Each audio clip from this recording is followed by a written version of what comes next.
สบายดีสบายดีค่อยซื้อบิลลี่ค่อยมาจากประเทศอเมริกาค่อยเป็นคนเกาหลีอเมริกาแต่ก่อนค่อยได้เฮ็ดเวียกอยู่องค์การพัฒนาชุมชนค่อยมักเวียกนี้หลายแล้วค่อยได้ตัดสินใจมาประเทศลาวกับแม่ของค่อยพวกเฮามีเป้าหมายเดียวกันคือ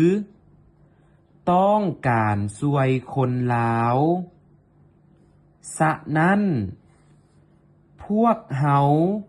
จึงมาประเทศลาวนำกันและใช้ชีวิตอยู่นี่เพื่อเรียนภาษาลาวเว้าภาษาลาวกิน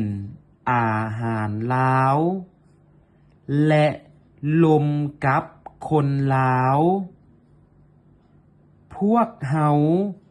รู้สึกดีใจหลายที่ได้มานี่หลังจากที่พวกเฮาเรียนจบแล้วพวกเฮาก็จะไปอยู่ชนบทเพื่อช่วยเหลือคนลาวในเขตนั้น